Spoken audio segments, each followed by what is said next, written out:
예, 유수봉입니다. 지금 수업 앞 시간에 이어서 진행되고 있다는 거 알고 있죠? 그냥 이것만 덜렁 봐서는 이게 뭔가 또 헤맬 수 있는데 그냥 앞 시간에 이어서 계속 진행되고 있다는 사실 확인하고 무엇을 배웠는지 다시 한번 점검하면서 진행해 보겠습니다.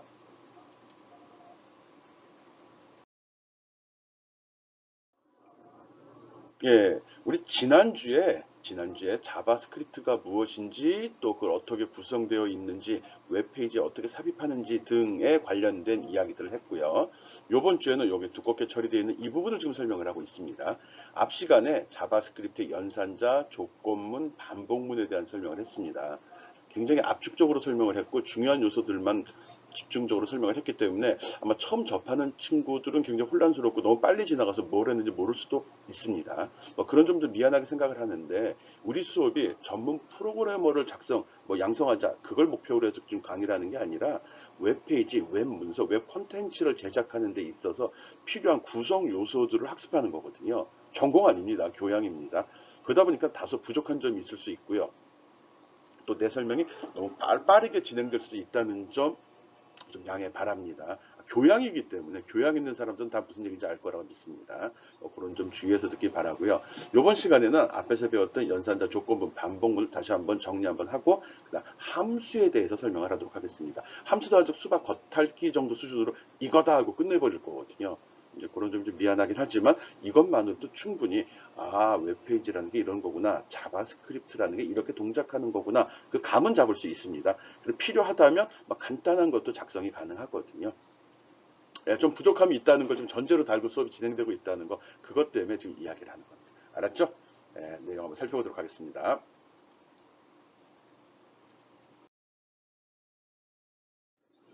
예, 우리 앞에서 설명할 때 연산자 설명했습니다. 이것저것 많이 설명을 했는데, 뭐 연산자의 종류에는 뭐 산술, 증감, 비트, 십수, 그 다음에 대입, 비교, 논리, 조건 이런 것들이 있다고 이야기를 했고요. 이 중에 90%는 산술, 그리고 비교 이겁니다. 이것밖에 없습니다.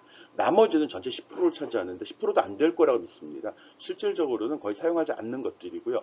굳이 조금 더 쓴다 그러면 요 증감 연산자하고 이 논리 연산자 조금 더 하면 대입 연산자 요건 씁니다. 요건 많이 쓰는 겁니다. 동그라미 친 것들이 많이 쓰이는 거고요. 요것도 일부 쓰이긴 하는데 거의 몰라도 됩니다. 그리고 아주 적극적으로 부정했던 부분은 비트 연산자 알 필요 없다고 그랬죠.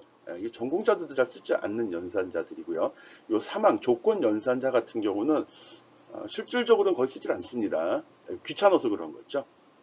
뭐 그런 점 알고서 이런 연산자를 배웠고 그중에서 제일 중요한 건 산술 연산자와 비교 연산자구나 이 정도 꼭 기억해 주기 바랍니다. 특이한 사항은 밑에 적어놨습니다. 산술 연산자는 더하기 빼기 곱하기 나누기 이야기했죠. 그리고 맨 마지막에 이 퍼센테이지가 나머지 계산을 한다는 거 그게 좀 특이한 점입니다. 프로그램 언어는 약속이거든요. 이거는 자연 법칙이나 물리적 특성 따라가지 않습니다. 그냥 누군가 정하면 그걸 따라가고 그 규칙을 배우는 게 프로그래밍입니다. 단지 우리가 그 규칙된 명령어를 학습한 이후에 그걸 어떻게 짜 맞출 건지 그 맞히는 요령이 바로 알고리즘이거든요. 그 알고리즘까지 여러분이 잘 감을 잡는다 그러면 유능한 프로그래머로 발전될 수 있는 거고요. 그냥 대충 돌아가는 것만 알아도 충분합니다. 그냥 교양 있는 사람이 될 수 있는 거니까요. 알았죠? 그리고 산술 연산의 모든 결과는 다 실수로 처리가 됩니다. 미스테이크 아니라고 그랬죠. 실수. 보통 이제 우리가 어떤 숫자를 이야기할 때 소수점이 있는 숫자냐 없는 숫자를 크게 구분을 합니다. 소수점이 없는 숫자는 정수, 소수점이 있는 숫자는 실수. 물론 이것도 또 세분화시켜서 전문 용어를 써야 되는데 그럴 필요 없죠. 뭐 부동소수점이냐, 고동소수점이냐, 고정소수점이냐 해가지고 컴퓨터 내부적인 관계를 또 설명을 하는데 그건 교양 없는 짓이죠. 오케이? 그리고 비교 연산자는 우리가 알고 있는 어떤 값을 비교하는데 이때 크다, 작다, 같다, 크거나 같다, 작거나 같다 또는 같지 않다 등의 비교를 할 때 쓰는 연산자를 이야기합니다. 여기서 좀 조심해야 될 게 이번에 중간 평가할 때도 그런 경우가 좀 나왔는데 어떤 값이 있는데 이 값이 80보다 크고 90보다 작다 이럴 때 우리는 일상적으로 이런 식으로도 표현을 합니다. 예? 이런 식으로요. 그럼 x는 80보다 크고 90보다 여기 는이 붙으면 80 이상이고 90 미만이다 이렇게 이야기를 하는데 컴퓨터 프로그램에서는 이런 건 없습니다. 그래서 보면 내가 이 전 시간 설명할 때 보면 뭐 단항 연상자, 연산자, 이항 연산자, 삼항 연산자 이런 걸 간단히 한번 하고 지나갔는데, 즉 이런 연산자가 이게 연산자죠. 더하기 빼기 곱하기 나누기 크다 작다 하는 게 연산자인데, 이런 연산자가 필요로 하는 데이터의 개수가 있습니다. 보통은 우리가 알고 있는 연산자는 대부분 이항 연산자, 발음이 안 되네. 이항 연산자. 지금 아침이거든요. 아침이다 보니까 좀 넘겨서 지금 작업하고 있습니다. 뒤에 좀 밝게 보이죠? 그래서 이 연산자를 만난 순간 이렇게 데이터를 두 개를 필요로 합니다. 그래서 이렇게 묶어서 처리한다는 거죠. 그러다 보니까 이렇게 연산자가 연속해서 연결되어 있는 경우, 이런 경우는 제대로 처리하지 못합니다. 왜 처리 못해? 이런 거 따질 필요 없습니다. 자바스크립트 언어를 설계한 사람이 그렇게 만들었다는 겁니다. 왜 없습니다. 하는 겁니다. 말 길어지네. 그리고 이런 비교 연산자 결과는 늘 true나 false로 값이 나옵니다. 자바스크립트나 자바에서는 값이 C에서는 참 거짓 0, 1로 표현하는데, 자바스크립트나 자바에서는 true, false, 요즘에 나온 언어는 다 그렇습니다. 그렇게 표현된다는 거 알고 있기 바랍니다. 이 두 가지 연산자만 명확히 이해했다 그러면 자바스크립트, 자바 프로그램 짜는데 큰 문제 없습니다. 오케이?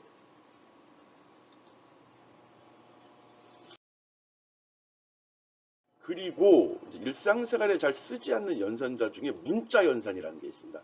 문자열, 문자와 문자열은 큰 차이 없습니다. 문자는 한 글자를 이야기하는 거고, 문자열은 한 글자 이상, 여러 글자가 있는 걸 이야기합니다. 그렇지만 문자열을 정의할 때 한 글자 이상이라고 이야기했죠. 즉, 한 글자도 포함이 된다는 소리예요. 그래서 문자열로 그냥 통일해도 됩니다. 문자 연산이라는 건 더하기 빼기 곱하기 나누기 같은 산술 연산이 아니라 단순하게 붙여주는 역할을 합니다. concatenate, 체결하다 이런 말을 하는데, 그냥 더하기 연산이 나오게 되면, 이것도 이제 딴 쓰지 말자고 그랬죠. 더하기 연산이 나오면 그냥 문자로 붙여주는 역할밖에 하지 않습니다. 근데 조심해야 될 사항이 있다고 그러면, 문자와 숫자끼리 도화를 하면 어떻게 해야 되느냐, 숫자와 문자를 하면 어떻게 되느냐, 이런 거 얘기하는 거죠. 또 숫자인데 따옴표로 묶여 있는 경우 어떻게 하느냐, 지난 시간에 설명했습니다. 이런 점 주의해서 사용해 달라는 겁니다. 보통 이제 출력을 할 때, 어떤 값을 출력을 할 때 변수에다 어떤 값을 저장하게 되죠. 그 변수에 숫자가 들어있으면 숫자가 커지는, 증가가 되는데, 문자열일 땐 이제 붙이는 방식으로 하거든요. 우리가 태그를 쓰는데 태그 중간중간에 다른 데이터가 들어간다. 이럴 때 이거 좀 많이 활용합니다. 생각보다 문자 연산자 은근히 많이 씁니다. 은근히, 쓰면 좋습니다. 안 써도 상관없습니다. 쓰면은 프로그램이 훨씬 더 쉬워지는 거죠. 작성자 입장에서 쉬워지는 거죠. 그런 점 알고 있기 바랍니다.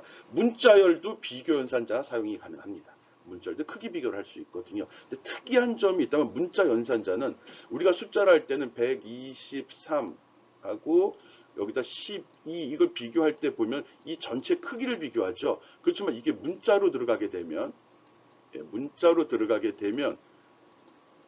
12 들어가게 되면 비교 방식이 틀려집니다. 이때 이렇게 하고서 요게 4라고 하자. 이렇게 됐을 경우 문자를 비교하게 되면은, 숫자일 때는 123이라는 크기가 100, 이건 10이니까 비교 대상이 안 되죠. 딱 봐도 알죠. 당연히 이게 더 큰 숫자가 되는 거죠. 그렇지만 문자일 때는 이런 식으로 100의 자리, 10의 자리, 1의 자리 개념이 없죠. 그냥 첫 글자가 뭐야? 1이네. 여기는 첫 글자가 4네. 누가 더 크지? 얘가 더 크네. 그럼 얘가 큰 게 되는 거예요. 무슨 얘기인지 대충 간만 잡아주면 됩니다. 문자열일 때는 내용을 전체를 보는 게 아니라 한 글자 한 글자를 비교하기 때문에 첫 번째 글자 큰 놈이 제일 큰 숫자가 됩니다. 제일 큰 문자가 되는 겁니다. 이런 특징이 있다는 거 알고 들어가야 됩니다. 앞에서 예를 좀 제대로 설명 안 한 것 같아서 지금 정리할 때 다시 한번 설명해 주는 겁니다. 오케이? 문자열도 연산이 된다는 거 알고 있고요. 그리고 조건문. 프로그램 짤 때 가장 중요한 요소입니다. 조건문, 반복문. 이것만 제대로 마스터하면 명령어는 다 배운 겁니다. 수식 표현할 수 있고 조건문, 반복문만 쓸 줄 알면 더 이상 배울 수 있는 필요한 명령어 없습니다. 그것만도 충분히 다 짤 수 있다는 거죠. 물론 좀 더 편하게 하기 위해서 증감, 연산자 배우듯이 다른 프로그램 기법을 또 배우게 됩니다. 함수도 그런 경우라고 할 수 있죠. 조건문의 대표적인 명령은 if라는 명령입니다. if 뒤에 조건식을 주고요. 이 조건이 만족할 때 바로 뒤에 기술되는 명령을 수행을 합니다. 만약에 이 주어진 조건을 만족하지 못한 경우도 처리하고 싶다 할 때 뒤에 else라는 명령을 준 다음에, 명령어죠. 그 다음 명령 기술하게 되면 위에 있는 조건에 위배될 때, 즉 거짓이 나왔을 때 이 else 뒤에 있는 명령을 선택합니다. if문은 조건에 따라 어느 것을 선택하는 명령입니다. 그래서 조건문 또는 선택문이라는 표현도 씁니다. 그래서 이렇게 두 개, 실행문 1번과 2번이 이제 둘 다 수행이 되는 건 아닙니다. 이 조건이 참이면 실행문 1이 수행이 되고요. 이 조건이 거짓이면 실행문 2번이 선택이 됩니다. 둘 중에 하나 골라서 실행을 한다는 겁니다. 그것만 알고 있으면 되고요. 그 다음에 if else에 또 if else가 붙는 경우가 나오거든요. 이거 복잡하게 생각하지 맙시다. if else 덩어리가 하나 뒤에 더 붙어 있는 겁니다. if의 그 실행문 1, 2 이 속에도 if문이 또 들어갈 수 있습니다. 그렇게만 받아들이면 되죠. 지금 정리하는 겁니다. 복습하는 시간이거든요. 이런 게 있지. 그래서 실제로 이 마지막 경우를 샘플은 들어놓는데 복잡해서 잘 쓰지 않으려고 합니다. 특별한 경우 이렇게 활용을 하죠. 자기 편하라고 하는 겁니다. 프로그램에는 이것밖에 없어. 길은 이거야. 이런 거 없습니다. A에다 1을 증가시키면 A는 A 플러스 1 해도 되고 A 뿔뿔 해도 되는 겁니다. 또는 A 더하기 는 1 다 같은 소리죠. 적을 필요 없죠. 그런 식으로 표현의 방법은 다 틀린 거고요. 그럼 기준은 답만 맞으면 됩니다. 답이 맞은 다음에 코드가 얼마나 간결하냐, 이해하기 쉽느냐를 판단하는 거거든요. 그런 기준을 잡으면 됩니다. 일단 답이 맞고 나서 잘 짰니 못 짰니 하는 거지, 결과도 안 나오는데 뭐 if문 써야 돼, if else 이런 거 싸울 필요 없습니다. 오케이?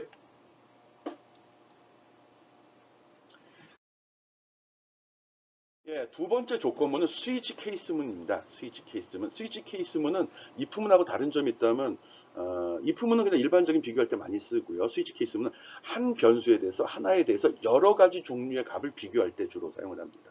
번번이 if 뭐 쓰기 귀찮으니까 스위치에다가 내가 원하는 식이나 변수를 집어넣고요. 값을 집어넣어도 되겠죠. 근데 값은 의미가 없죠. 고정이니까. 그리고 이 케이스문에 이 식의 값이 뭐 1번이냐, 2번이냐, 3번이냐에 따라서 그 조건을 만족할 때, 이게 는 뒤에 적는 그 값 있죠? 그걸 여기다 적는 거죠. 그리고 수행이 됩니다. 특이한 점은 그 명령이 끝날 때 브레이크가 꼭 와서 요까지만 실행시켜줘 라고 한계를 명확히 해 주어야 됩니다. 그것만 조심하면 되고요. 맨 끝에 디폴트라고 나와 있는 거는 위에 제시한 경우에 해당되는 게 하나도 없을 때 수행되는 내용입니다. 디폴트 기본으로 수행되는 거다. 무조건 수행되는 건 아니고요. 위에 선택된 조건이 한 번도 없었을 경우 여기까지 쭉 비교가 내려왔다면 그때 디폴트가 수행이 됩니다. if문으로도 충분히 소화가 됩니다. 그래서 지난 시간에 별로 크게 강조하진 않았습니다. 그런 점 알고 있고요. 스위치 케이스문은 한 조건에 대해서, 하나의 변수에 대해서, 여러 가지 조건을 물어볼 때 사용을 합니다. 한 변수에 대해서 여러 가지 조건을 물어볼 때 if문으로 표현해도 상관없다고 그랬어요. 오케이?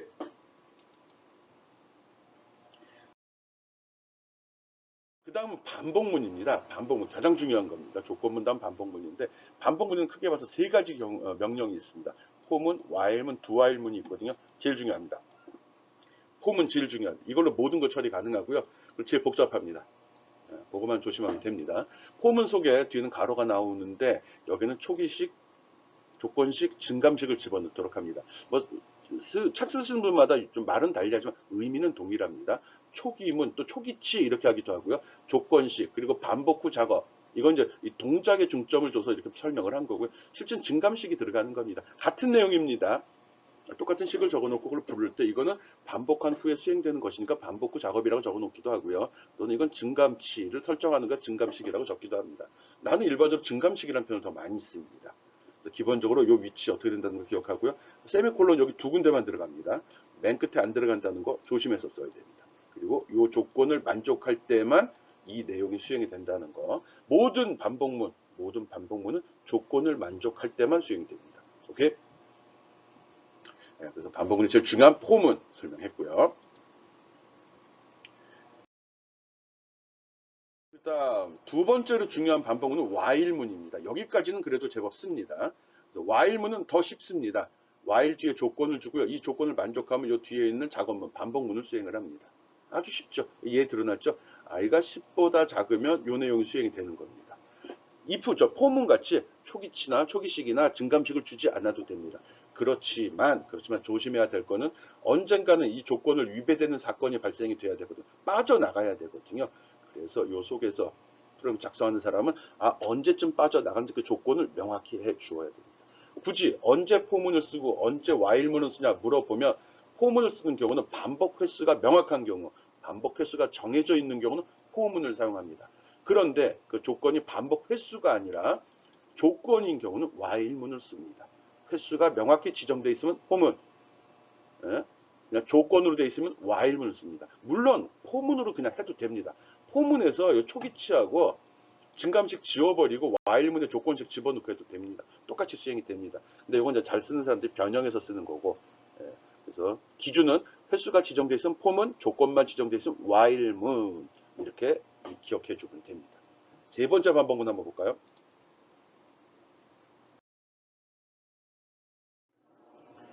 예, 세 번째 반복문은 while문의 변형인 do while문입니다. 요건 특이한 점이 요 조건이요. 적어도 한 번은 수행해야 하는 반복문일 때 do while문을 씁니다. 차이점은 while문 같은 게 조건문이 바로 while문 뒤에 나오고 반복하는 게 뒤에 나오거든요. 근데 do while문은 반복하는 문이 먼저 나오고 조건이 뒤에서 물어봅니다. 즉 이걸 처리한 이후에 조건을 물어보죠. 이렇게 되면 조건을 물어보기 전에 한 번은 수행이 됐죠. 그런 경우입니다. 적어도 한 번은 수행하는 반복문인 경우는 do while문을 씁니다. 또 조심해야 될 건 뒷부분에 세미콜론이 들어간다는 거. 요것만 조심하면 됩니다. 알았죠? 포문은 반복 횟수가 지정되어 있는 경우 반복 조건이 횟수도 조건 맞아요. 그것도 조건인데 횟수 즉 수치적으로 지정이 되어 있을 때는 포문이 좋다는 겁니다. 알았죠? 반복 횟수가 수치로 지정되어 있을 때는 포문, 그렇지 않고 그냥 A가 B인 경우 뭐 이런 식으로 이렇게 조건식이 가변적일 때는 while문이 더 좋습니다. 그냥 포문에 다 적어도 됩니다. 괜히 설명했어. 이거 다 안 쓰고요. 그냥 while문 안 쓰고 포문 써도 상관없습니다. 그래서 이게 제일 중요한 반복문이라고 이야기했습니다. 오케이? 어우, 시간이 벌써 이렇게 갔네. 그래갖고 지난 시간에도 보여줬듯이 반복문, 동일한 기능을 수행하는 코드인데 여기는 포문을 썼고 여기는 while문을 썼고 여기는 do while문을 썼습니다.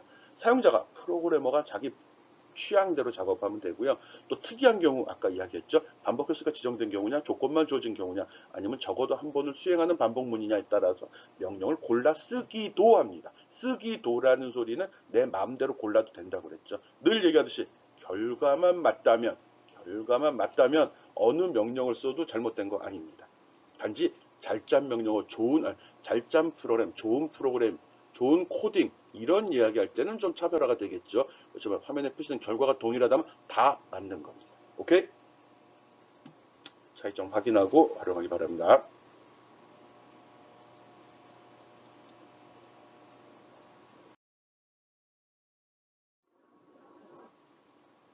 예, 그리고 반복문, 셀렉트 케이스문, 스위치 케이스문 설명할 때 브레이크란 말 이야기했고요. 또 continue라는 명령도 설명을 했습니다.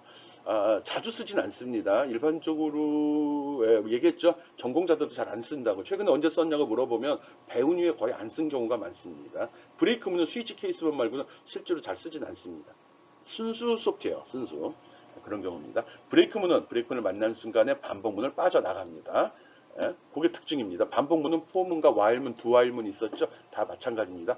브레이크를 만나면 무조건 반복문 바깥으로 나가버립니다. 그리고 continue문은 반복문을 다음 단계 반복을 진행하도록 합니다. 반복 코드 실행을 중단하고 다음 단계로 점프한다. 뭐 쭉 있는데 필요 없어. 그 다음 단계 넘어가고 싶다. 패스. 그다 패스네. 그럴 때 continue문을 씁니다. continue를 만나는 순간에 다음 이렇게 들어가는 겁니다. 오케이? 이런 차이가 있고요. 자주 쓰는 건 아니지만 있다는 건 알고 있어야죠. 오케이.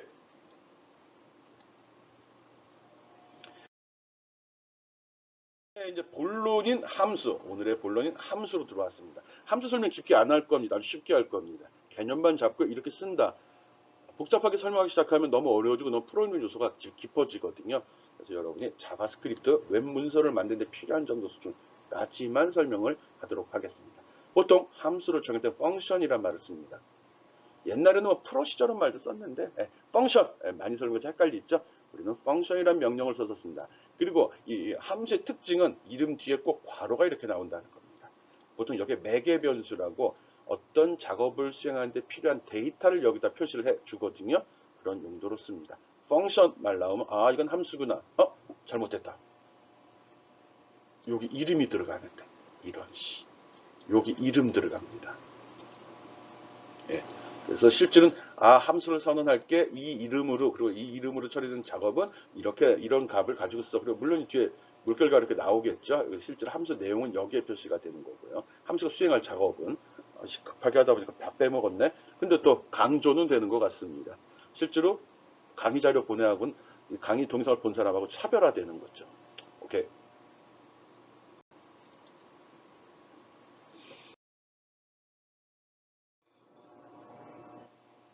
예, 함수가 뭔지 왜 쓰는지를 알아야지 쓰면서도 아, 이렇게 해서 쓰는구나. 이런 게 이해도가 높아질 것 같아 갖고 정의를 좀 했습니다. 함수라는 거는 하나의 특별한 작업을 수행하기 위해 작업을 수행하는 거예요. 그냥 하나의 특별한 작업. 그냥 작업을 잘라놓은 특별한 뭐 내가 정하면 특별한 거지 뭐. 내가 의미를 부여하면 그게 꽃이 되는 거 아니에요.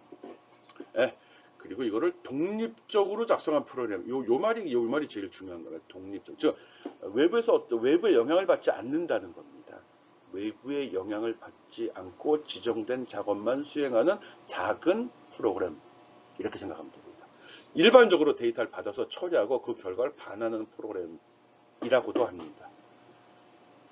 독립적으로 수행이 된다. 특별한 작업을 수행한다. 특별한 작업은 의미 없어요. 그냥 내가 시킨 일을 한다예요. 네, 이런 의미인데 이해가 더 안 되는 것 같은데. 또 하나 특징은 함수의 특징에서 함수는 서로 다른 이름을 가져야 된다는 거. 이게 제일 중요한 결과입니다. 그리고 함수는 입력을 받을 수도 있고 결과를 할 수도 있답니다. 없을 수도 있다는 소리예요. 없어도 된다는 소리입니다. 네, 알았죠? 이름은 다 틀려야 되고 그리고 입력을 받을 수도 있고 안 받을 수도 있고 즉 외부에서 전달받을 수도 있고 전달해 줄 수도 있다는 건데 안 할 수도 있다는 겁니다. 그것만 기억해 주면 됩니다. 특별한 작업을 수행하는 독립된 프로그램. 특별한 작업을 수행하는 독립된 프로그램. 오케이? 요것만 기억해 주면 됩니다.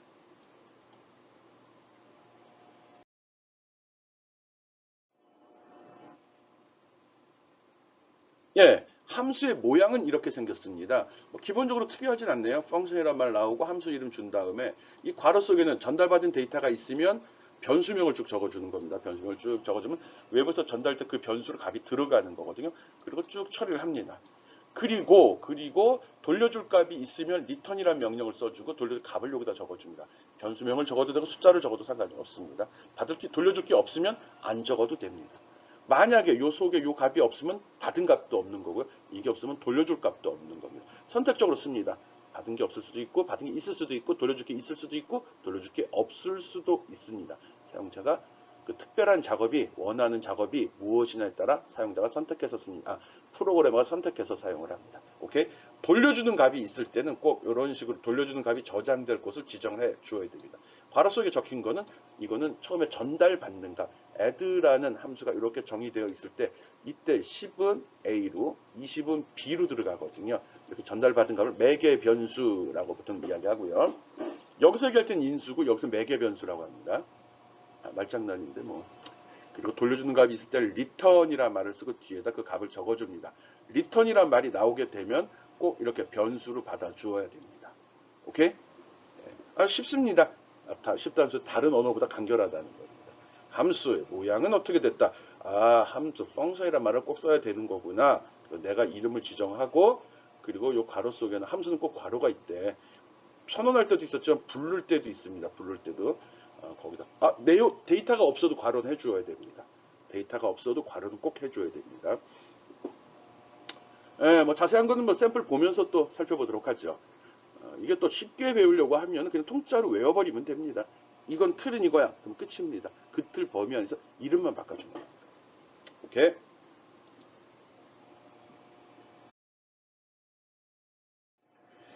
예, 애더 함수 작성 및 호출. 앞에서 봤던 그 내용입니다. 내가 일단 여기 보면 스크립트가 두 개가 나오는데 얘는 펑션이란 말이 들어있습니다. 그럼 이건 바로 수행이 되는 게 아니고요. 바로 수행이 되는 게 아니라 그냥 내부에 기록만 합니다.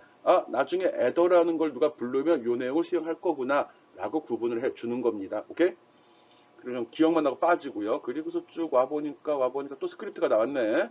여기 보니까 n이란 변수를 잡고 거기다가 애더를 불러서 2, 4, 5, 6, 7, 9, 8, 3, 4, 7이라는 값을 전달해 주래네. 이때 이걸 만나는 순간에 얘를 찾아가서 이걸 불러내. 애더 어딨니? 너구나. 그럼 얘를 여기다 집어넣어 주고 또 얘를 여기다 집어넣어 줍니다. 그 다음에 수행을 해서 썸, 변수 확보하고 메모리 공간 확보해달라는 소리죠. A하고 B를 도해버렸네요. 그럼 숫자가 1, 2, 2, 9, 4, 7 나오겠네. 여기 있잖아요. 여기서. 네. 1, 2, 9, 4, 7을 썸에다 집어넣고 return이라는 명령을 만났죠. 그리고 썸을 돌려주래요. 그러면 얘는 밖으로 보낸다는 소리예요. return이 없으면 밖으로 보내는 값이 없습니다. 그럼 다시 1, 2 돌아와서 그 결과를 여기다 n에다 집어넣어 줍니다. 그리고 n을 여기다 출력을 했죠. 이런 거. 중요한 거, 함수는 미리 선언이 되어 있어야 됩니다. 그리고 선언할 때는 선언이라는 걸 미리 정의해 놓는다는 소리죠. 펑션이란 이란 말로 시작이 돼야 되고요. 불렀을 때는 펑션 뒤에 적힌 이 이름만 적어주게 되면 바로 불려집니다. 네, 요거 한번 샘플로 돌려보고 이 결과 나오는 거 확인해 주기 바랍니다. 어떻게 정의했고 어떻게 불러 쓰는지 이 두 가지 함수의 작성과 호출 요거만 잘 기억해 주면 됩니다. 돌려줄 값이 있을 때 리턴을 쓴다는 것도 잊지 말고요. 맨 마지막에 보통 줍니다. 리턴이라는 명령을 만나게 되면 함수는 종료됩니다. 우리 브레이크 명령 기억나죠? 브레이크랑 똑같은 효과를 나타냅니다. 리턴 만나면 그 함수 스톱. 오케이?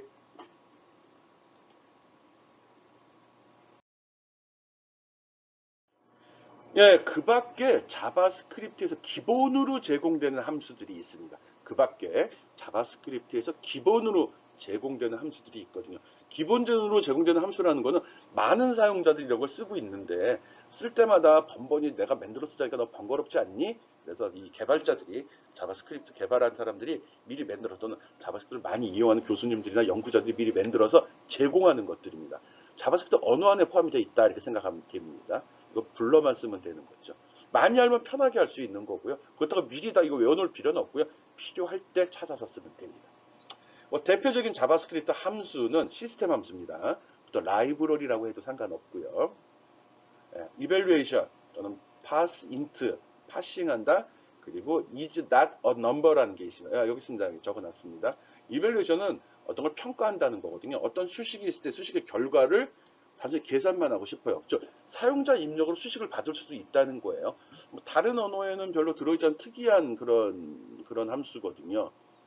C 배울 때는 저렇게 집어넣고 저거 구문 분석해서 직접 계산하는 거 이런 거 연습도 시키거든요. 교양 없는 전공한 애들 얘기합니다. 근데 이게 여기 자바스크립트는 기본으로 함수로 제공이 됩니다. 그래서 eval하고 뒤에다 수식을 문자열로 집어넣게 되면 그 결과가 나오고 그걸 변수에 저장시키면 산술적인 값이 저장이 됩니다. pass int는 문자로 처리되어 있는 것들을 숫자로 바꿔주는 그런 역할을 하는 함수입니다. 그래서 특히 int라고 적혀 있으면 int죠. 정수로 바꾼다는 거죠. 그래서 pass int 뒤에다가 문자 다운표를 32 또는 0x3이 이거 진법 얘기했었죠. 다 쓸모없는 거라고 했는데 나오니까 한번 보는 겁니다. 0x면 16진수, 0으로 시작하면 8진수라고 이야기했거든요. 그래서 이걸 집어넣게 되면 여기 50이라는 숫자가 나옵니다. 뭐 진법을 알면 쉽게 계산이 되겠죠. 자리값에 의해서 16진수이기 때문에 미수가 16이 되는 겁니다. 10진수 미수가 10이 되겠죠. 미수라고 하는 건 맞나? 가수인가? 뭐 그게 우리 수학 시간 아니니까 넘어갑시다. 그리고 is not a number입니다. 이거는 이제 내가 어떤 값을 변수에 담아놨는데 그 변수에 담긴 게 숫자인지 문자인지 구분해내자는 소리거든요. 숫자인지 문자인지. is not a number, 즉 숫자가 아니다예요. 숫자가 아닌지 is에 물어보는 거거든요. 30이 숫자에 아니에요. 무슨 말 숫자잖아. 이 말이 말장난 같아. 숫자가 아니다.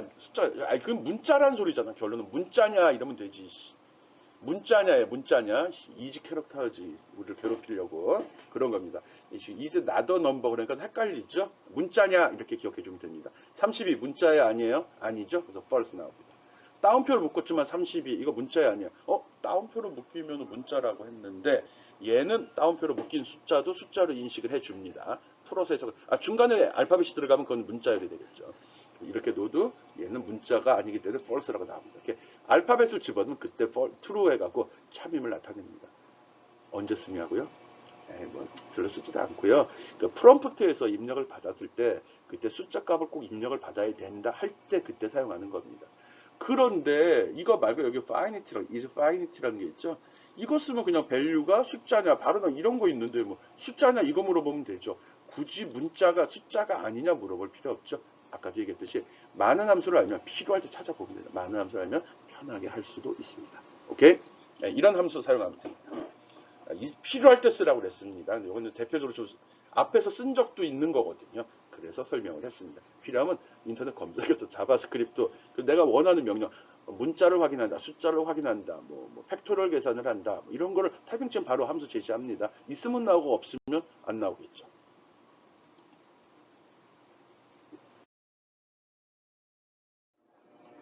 예, 앞에 설명한 그 시스템 함수입니다. evaluation, pass int, is not a number에 대한 샘플 예제 제시했습니다. 직접 어떻게 돌아가는지 돌려보고 값도 수정해 보기 바랍니다. 여기 잘못된 수식도 넣어보고요. 중간에 알파벳도 넣어보고요. 여기 032도 한번 넣어보고요. 그래서 이 결과가 어떻게 나올지 직접 확인해 봐야 됩니다. 한 번쯤은 해봐야죠. 등록금도 냈는데 돈 아깝잖아요. 내가 가리키는 걸 배우려고 돈 낸 거잖아요. 돈값 합시다. 꼭 누르고 확인해 보기 바랍니다. 예, 집중 실습. 지금 수업이 진행되고 중간고사를 넘어선 단계이기 때문에 이제 본격적으로 여러분이 구체적으로 무엇인가 해내야 되거든요. 너무 이제 듣고 보는 거에 만족하면 안 되고요. 이제 배운 걸 바탕으로 뭔가 만들어 봐야 됩니다. 그리고 이제 앞에서 배운 게 우리가 조건문과 반복문이잖아요. 대표적으로 그 반복문을 활용할 때 구구단 출력을 많이 이용하고 있습니다. 구구단을 대상으로 출력 방법들을 많이 연습을 하거든요. 그래서 구구단 출력하는 거 예제 몇 가지 들어봤습니다. 살펴봅시다.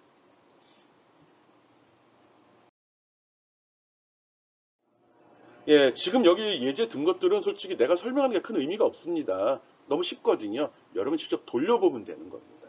지금 구구단을 동일한 주제 구구단을 갖다가 하나만 출력하는 거, 여러 개 출력하는 거, 옆으로 출력하는 거, 이쁘게 출력하는 거 이렇게 나누어 놨거든요. 맨 마지막에 함수로 출력하는 것까지 해 놓았습니다. 내 설명보다는 여러분이 직접 이 내용을 이거는 웹프로그래밍.co.kr에 없습니다.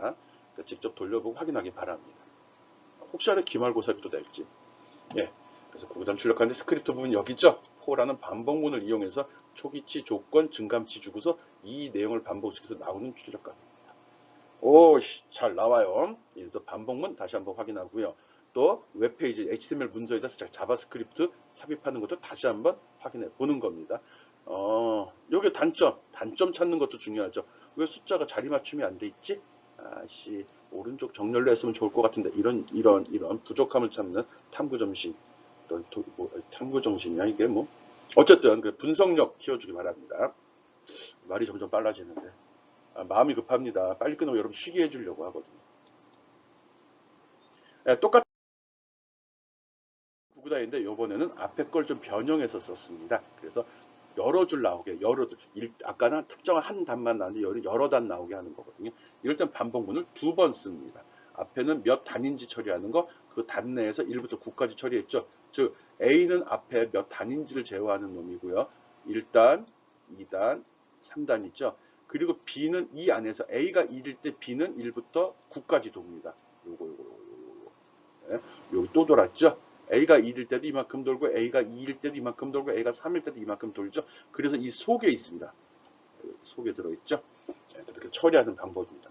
거기다 구구단 보기 좋게 하려고 중간에 한 단이 끝났을 때 줄을 그어줬죠. 그래서 요거는 1부터 9까지 찍는 거고 요건 단이 바뀔 때 단은 여기서 하니까 요거 그다음에 단이 바뀔 때 밑줄을 한번 긋고 그 다음 거 출력해. 그래서 이렇게 이쁘게 나오게 한 겁니다. 한번 확인하고 어떤 차이가 있는지 반복문을 2개 중첩해서 쓰는 경우 예를 들었습니다.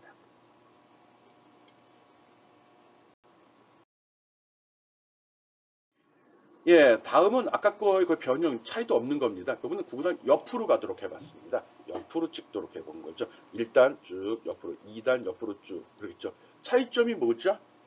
앞에 거랑 확 넘어오긴 했는데 기본적으로 아까 거랑 맞는데 구구단 반복문 2번 썼고 여기에다 줄바꿈하는 명령이 빠져버렸죠. 줄바꿈 BR 명령이 없어졌습니다. BR 명령이 없다 보니까 줄이 안 바뀌고 그리고 줄 바뀌는 시점은 단이 바뀔 때 바뀌도록 해놨죠. 옆으로 쭉 찍어준다는 거. 그런데 끝이 맞질 않네. 네, 그렇죠.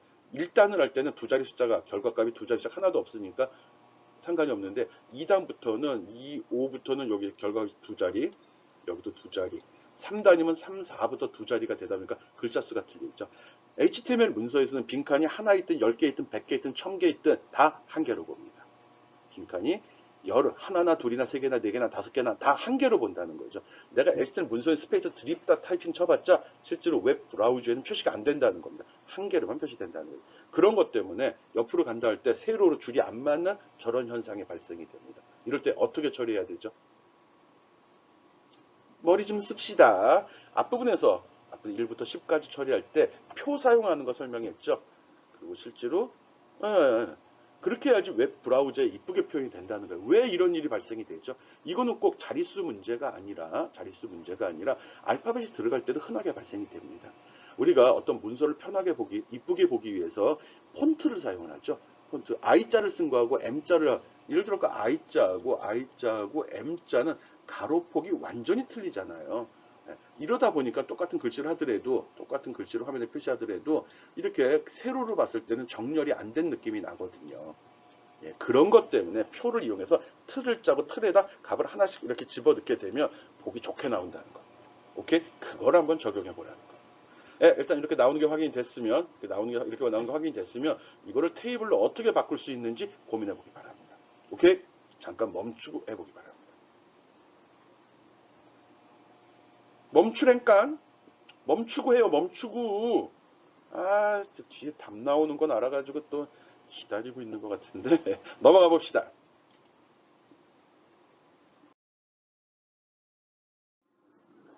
예. 앞에서 이야기한 그 내용이죠. 지금 이거 맞지 않습니다. 어, 그러네. 일단은 앞에 문장에서 이거 괜히 집어넣은 것 같은데 별 차이가 없잖아. 이걸 가지고 연습해 보라고요. 줄도 일단 빼버렸어요. 앞에 그래서 줄 빼버리고 그냥 줄바꿈으로만 집어넣었거든요. 세로를 어떻게 맞추지? 요거 이쁘게 잘 맞았잖아. 여기서부터 삐뚤어지죠. 여기도 삐뚤어지고 여기도 삐뚤어지고 점점 더 심하게 삐뚤어지죠. 여기 이렇게 삐뚤어지고 이렇게 삐뚤어졌잖아. 이걸 잡는 거야. 이걸 가지고서 여러분이 고치라는 겁니다. 진짜 멈춰놓고서 연습해 보기 바랍니다. 그럼 어떡하지? 요거를 갖다가, 요거를 이렇게 길게 줄까? 아니면은, 그 HTML의 특수 문자 한번 검색을 해서, 우리 키보드에 보면 탭이라고 있죠? 탭 치면은, 빈칸이 세로 기준으로 해서 쫙쫙씩 옆으로 진행하잖아요? 뭐 그런 걸로 한번 맞춰볼까? 네. 아니면 여기다가 테이블을 쓰는 거죠. 테이블 쓰려면 어떡하죠? 여기다가 테이블 시작, 여기 테이블 끝, 여기 들어갈 때 여기 줄바꿈, 여기 줄 tr, 그리고 요 안에는 td 쓰면 되죠. 물론 끝나고 나서는 td 종료되는 거 써줘야죠. td 슬래시 td, 그리고 여기다가도 슬래시 tr 적어줘야죠. tr td 테이블 알죠? 뭔지 그거 한번 해보라고 하는 겁니다. 꼭 해보기 바랍니다. 지금 해보세요.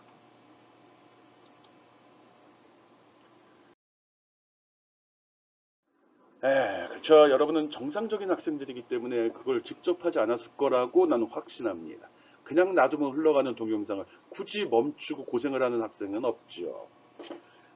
그렇지만 해봐야 됩니다. 예, 아까 설명한 부분들입니다. 이렇게 테이블 선을 양쪽에 했죠. 그 다음에 줄바꿈 명령, 줄 tr, 그리고 td 명령 집어넣었어요. 그리고 여기다 보더 1로 했고요.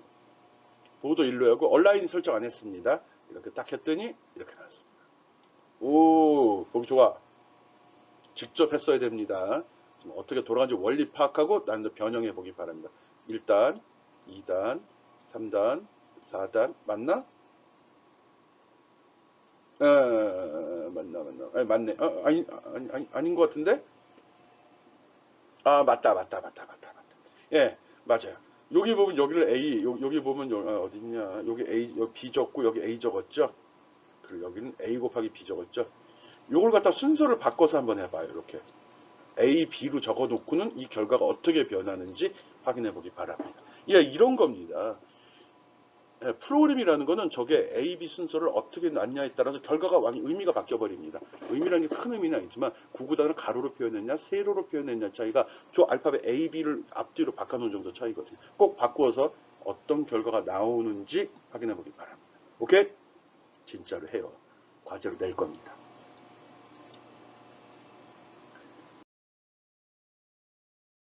예, 요거는 이제 구구단 출력하는 함수를 이용해서 구구단을 출력하는 예제입니다. 앞에서 구구단 출력하는 거 3단계, 4단계, 5단계를 거쳐 설명을 했고요. 동일한 내용입니다. 근데 이거는 특정 하나만 이렇게 입력, 프롬프트 썼겠네. 진짜인가? 여기 있네. 프롬프트 여기 있네. 프롬프트 써갖고 어떤 숫자를 입력받았네요. 그 입력받은 게 숫자인지 확인하려고 파서 인트라는 함수를 썼네요. 그래서 그 숫자 값을 여기다 저장을 시켰고 그 숫자가 문자가 아니라는 확인. 즉 문자면은 잘못 입력했다가 에라면서 내보낼 거예요. 얘는 또 뭐야? 문자인 것도 있지만 우리 구구단이야. 물론 이건 없어도 상관없습니다. 이거 없어도 돼요. 이거 없이 한번 해봐요. 요만큼 없이도 해도 됩니다. 요거 거 없이. 그렇게 되면 어떻게 되죠? 근데 내가 11, 11단, 27, 그러면 27단이 나오는 겁니다. 보통 우리가 구구단을 배울 때 1단부터 9단까지만 주로 사용을 하고 있는데, 우리가 머리가 나빠서 그런 거지. 뭐 내가 17단 외워봐 그러면 17 곱하기 1은 17, 17 곱하기 2는 34, 이런 식으로 하면 되죠. 귀찮다는 거죠. 그래서 그걸 한번 자바스크립트 짜서 컴퓨터한테 시켜보라는 겁니다. 예, 함수 쓴 거 공부하는 겁니다. 함수에서는 여기 보면은 스크립트가 한번 나오고 여기도 나왔습니다. 여기 보니까 여기 펑션이 나왔네. 아, 펑션 나오면 저장만 해둔다고 그랬지. 여기서 시작이 돼서 여기서 끝났습니다. 여기서. 아, 통째네, 통째. 이게 전체 함수 정의만 했네. 예. 이름은 구구단이라고 이름을 줬습니다. 파랗게 나온 건 내가 지정하는 거고요. 마음대로 줘도 됩니다. 그리고 처리될 내용 쭉 설명했습니다. 앞부분이 지저분하게 많은데, 앞부분이 지저분하게 많은 거는 숫자로 바꾸고 잘못된 데이터가 있을까봐 걸러주는 겁니다. 예를 들어 내가 여기다 A라고 집어넣을 때 A면 뭐라고 찍어야 돼요? 한번 해봐요. A 집어넣어봐요. 요 부분을 통째로 지우고서, 이걸 통째로 지우고 A 집어넣으면 실행이 됩니다. 근데 어떤 오류가 될지는 난 모르겠고요. 그게 바로 탐구 정신이죠. 네, 해보기 바랍니다. 부를 때는 구구단, 앞에 변수가 없네, 는도 없고. 왜 그러죠? 이건 함수를 썼대. 전달되는 값은 있지만 돌려받을 값은 필요 없다는 거예요. 왜? 이게 돌려받는 값이 아니죠. 이건 출력이죠. 부른 사람한테 다시 이걸 알려줄 필요가 없다는 거죠. 이건 돌려받은 값이 없을 때는 이 앞부분에 변수 는이란 말을 안 써도 됩니다. 근데 여기서는 리턴 했는데요. 예, 리턴을 써도 되고 안 써도 됩니다. 리턴을 할게 이렇게 아무것도 안 적었잖아. 특별히 할 것도 없죠. 리턴 뒤에 값을 적었다 하더라도 부른 쪽에서 변수에 저장하지 않으면 그 값은 무시돼 버리는 겁니다. 보냈는데 아무도 안 받았으면 버리는 거지 뭐. 신경 쓸 필요 없죠. 이게 이제 다른 거랑 그렇게 알고 있으면 됩니다. 단순히 특정한 작업만 수행하는 구구단 함수입니다. 이거는 내가 지정하는 값을 전달은 합니다. 입력 값은 있고 전달받은 값은 있고 전달 되돌려주는 값이 없는 그런 함수입니다. 한번 돌려보고요. 어떤 원리인지 잘 기억해 주기 바랍니다. 나중에 한번 몇 번 더 쓸 것 같아요. 이런 유형의 함수를. 오케이?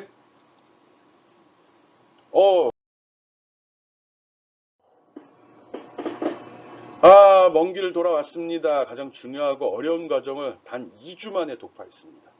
더 중요한 건 진짜 중요한 이거를 1주 만에 3시간 만에 독파했다는 게 여러분 참 대단합니다. 근데 강의 시간이 좀 길죠. 보통 25분, 30분 하던 게 기본이 40분 이상으로 다 구성이 됐습니다. 중요한 내용이기 때문에 강조하고 있는 겁니다. 그래서 자바스크립트 연산자는 뭐가 있는지, 조건문은 어떻게 쓰는지, 반복문은 어떻게 쓰는지, 또 함수는 어떻게 선언하고 어떻게 불러 쓰는지 이 내용은 꼭 기억을 해 주어야 됩니다. 자바스크립트가 프로그램적인 요소가 많이 들어가기 때문에 앞으로 기말고사 때까지 계속 이거 활용하는 방법에 대해서 설명하도록 하겠습니다. 이렇게 함으로써 내가 작성한 웹페이지, 웹 문서가 더 풍요로워지는 거거든요. 단순히 보고 끝나는 게 아니라 사용자의 액션에 따라서 더 다양한 정보를 제공할 수도 있고요. 더 편하게 이해할 수 있도록 콘텐츠를 구성할 수 있는 겁니다. 이걸 사용하는 이유는 웹페이지를 보다 사용자한테 효과적으로 전달하기 위해서 쓰는 겁니다. 그건 좀 이해하고요. 좀 번거롭고 힘들더라도 꼭 실습을 통해 이해하고 따라와 주길 바랍니다. 예, 수고했습니다. 아쉬워요? 한 판 더 할까요? 리와인드 시켜서 처음부터 다시 한번 들어주면 더 좋은데. 이 부분은 좀 어려운 내용이 있습니다. 혹시 이해가 안 되면 조건문 반복문 이 두 파트는 시간이 되면 다시 한번 들어주는 것도 괜찮습니다. 물론 이제 다른 프로그램 언어를 할 줄 아는 친구라면 별 부담 없이 따라왔을 거라 믿습니다. 그렇지만 이제 처음 프로그램 접하는 친구들 같은 경우는 조건문과 반복문의 예제, 특히 이번 시간에 설명했던 그 뒤에 구구단 처리 부분 있죠. 그거는 한 2번 정도 연습을 해줘요. 연습하라는 소리는 치고 돌려라 이것까지가 아닙니다. 돌린 다음에 타이핑 쳐서 돌린다. 타이핑 쳐서 해도 그거 좋아요. 나중에 긁어서 붙인 경우면 변수의 값이라든지 출력하는 값의 변수 위치를 바꾸거나 수치 또 조건 크다 작다 좀 바꾸어 보세요. 그래서 어떤 차이가 있는지 그거를 바꾸면서 이렇게 되면 이런 결과가 나올 거야 예측할 수 있으면 프로그램 잘 짜는 사람입니다. 그리고 그걸 잘 구성할 수 있으면 알고리즘 능력, 유능한 프로그래머가 될 수 있는 겁니다. 아무리 웹 문서라고 해도 자바스크립트가 들어가고 또 최근에 인기도가 올라가는 이유가 뭐겠어요? 프로그램 요소가 기능이 강화됨으로써 활용도가 높아졌다는 거거든요. 즉 이것만으로도 먹고 살 수 있다는 소리입니다. 이런 거 주의해서 꼭 실습을 통해서 학습하고요. 조건문 반복문 중요하다는 얘기 강조했습니다. 오케이, 다음 주에 봅시다. 진짜 끝.